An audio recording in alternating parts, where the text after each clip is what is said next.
Another Top Gunner banger. Do y'all like Randy Orton? At least you got the people behind it. Todd, I don't care what Canadians think, and I sure as hell don't care what John Cena has to say.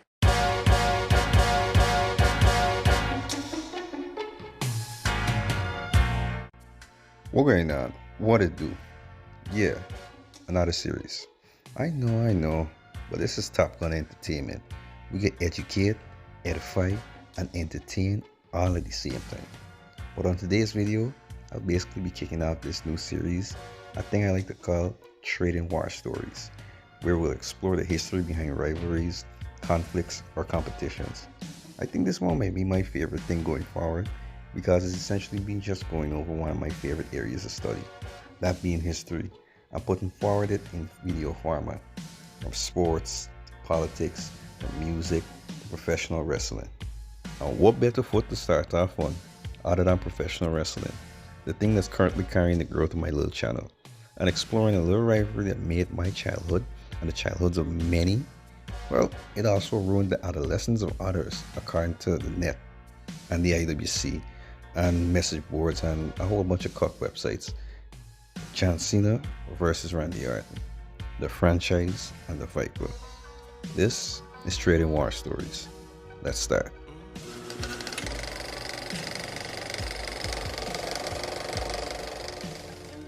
Now, John Felix Anthony Cena first started pursuing his career for pro wrestling around 1998, after moving to LA to get his foot in with UPW.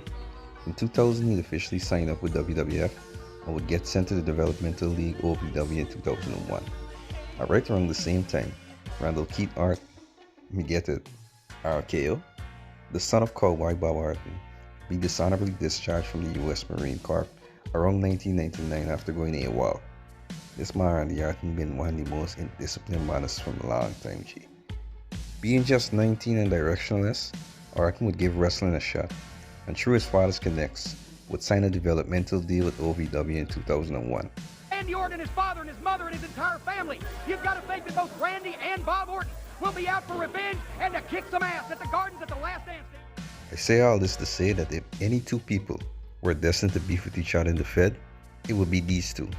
2002 came around and came the graduating class of OVW. Shelton Benjamin, Dave Batista, Brock Lesnar, and of course, our guys Cena and Orton would all make their debuts on TV throughout the year. And even though Brock was without doubt the biggest of the bunch, in more ways than one, the potential could be felt amongst the rest. Cena would arrive on SmackDown, first interrupting Kurt Angle of all people, before floundering for months, nearly on the verge of being released. I never noticed until recently. That was until Halloween came about. Boy, he should thank God that it came about. Collaborate and listen. Ice is back with a new proposition. Your position is that of a failure. I'm a nail you to Jamie Noble's trailer, and then I dare you to run around and cause a scare. Give people the shakes to make them change their underwear. If you didn't know, that one segment right there changed John Cena's entire life, career, and WWE's trajectory for the next 15 years for that matter. Orton would debut a few months prior to WWF's rebrand as an All-American good boy, but after getting his shoulder absolutely wrecked and noticing that the fans were booing him relentlessly, would come back in his natural form, primordial legend killer. Cena and Orton would go from strength to strength in 2004. Cena's Doctor of Thugonomics gimmick propelled him to the most loved babyface on SmackDown, while Orton would get solidified by being grouped in legacy alongside Batista, Triple H, and the legendary Ric Flair. By the time these two would cross paths again, they were firmly established as main eventers.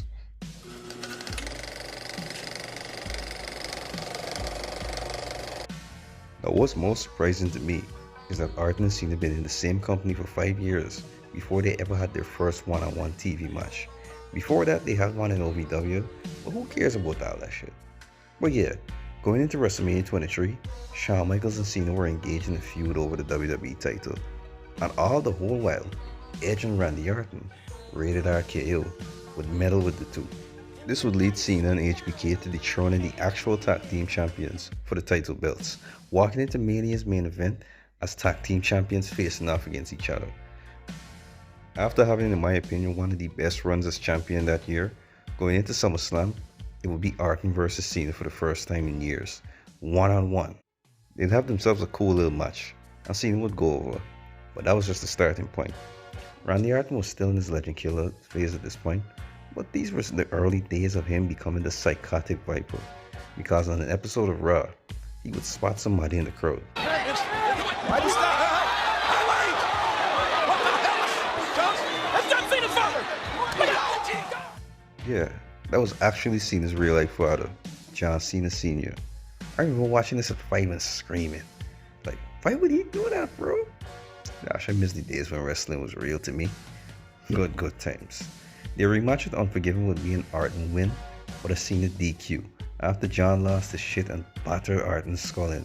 So yeah, this feud was shaping up to be the best thing out, and it was clear that next year's main event was already written for WrestleMania.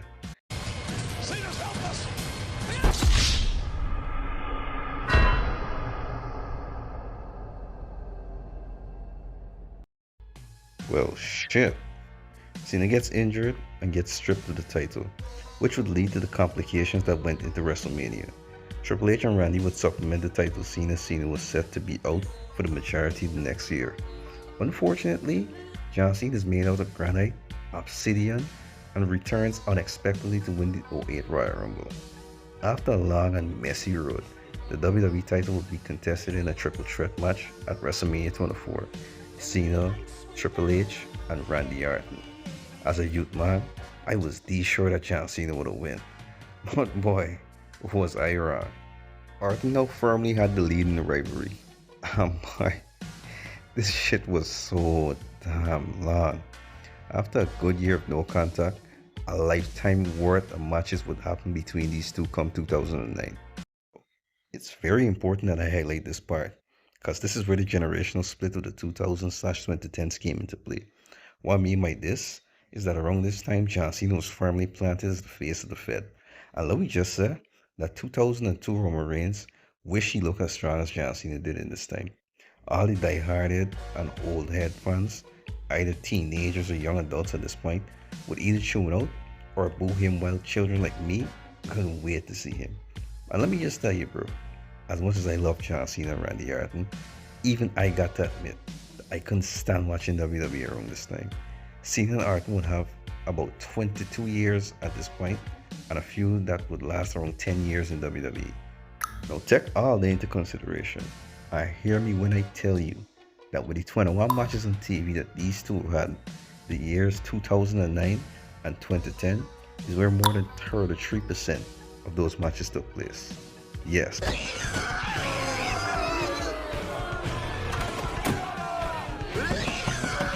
Starting off with Orton winning the WWE Championship and eventually retaining it against Cena and Triple H. At this point, these three men were involved with each other for like 3 straight years. The infamous I Quit match came at breaking point. Now my recollection of this match is a bit blurry, but I just remember seeing some Chinese articles posting it a couple of months after. Don't ask me how they come about, this is some weird shit back in the days. Firmly planted in his menacing bald-headed era, you'd think the man who punted the McMahon family relentlessly would win this type of match, right? Nope.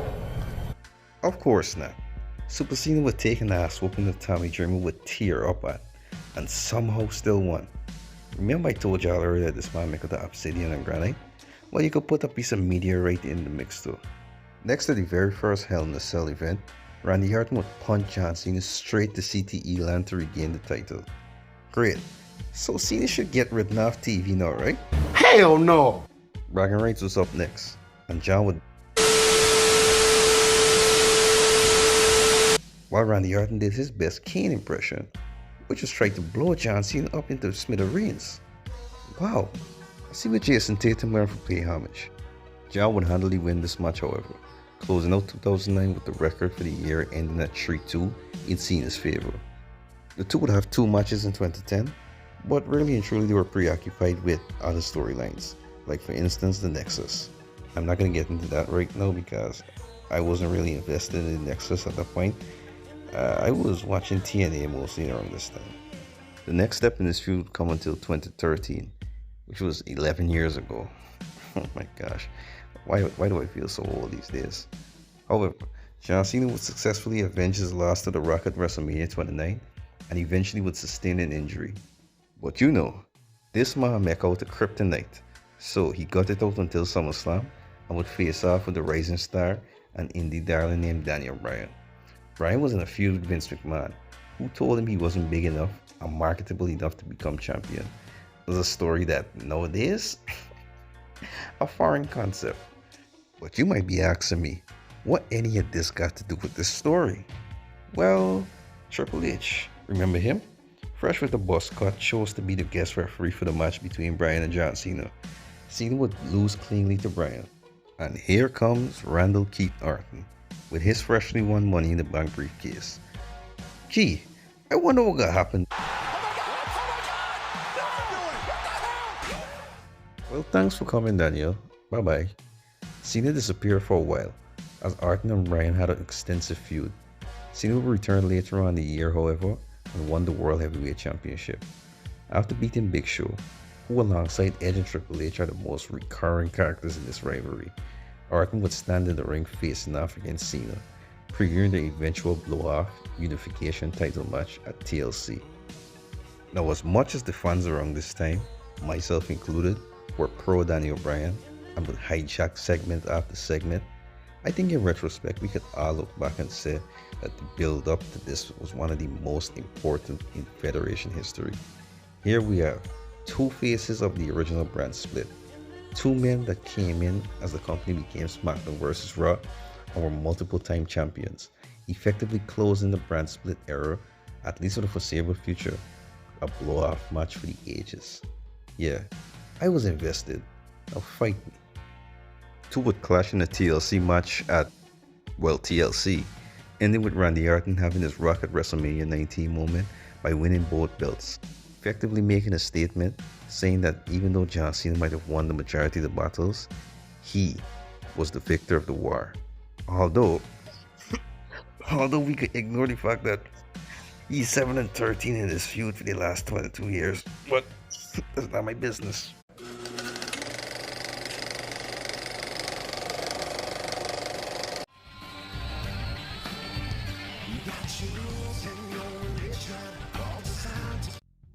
Now, it's been nearly 7 years since these two last had a one-on-one bout, with Cena taking the W over Randy at the SmackDown in 2017. Since then, John's been semi-active in Hollywood, and Randy's been in and out of the mid-card and main event scene as well, dealing with a litany of injuries, now 47 and 43 respectively, and with John announcing that 2025 is his last year in the ring, it's a wonder if these two will ever have another battle again. Right now, John hasn't been in the ring for months, and Randy's last been in a lukewarm partnership with Kevin Owens. So who knows? Cena might as well retire next year at Mania and put over some young... Wait, next year WrestleMania? 2025 is his retirement year? And I just realized something. Out of all these matches I just called, y'all realize that these two never had a one-on-one match at WrestleMania? That sounds good. Book it, Triple H. Book it. But yeah, folks, my thoughts overall.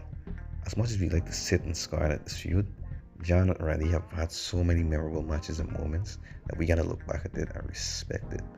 It's also funny that we've gotten so old that there's WWE wrestlers, not fans, wrestlers that cite this and the Edge versus Cena rivalry as something that they grew up watching.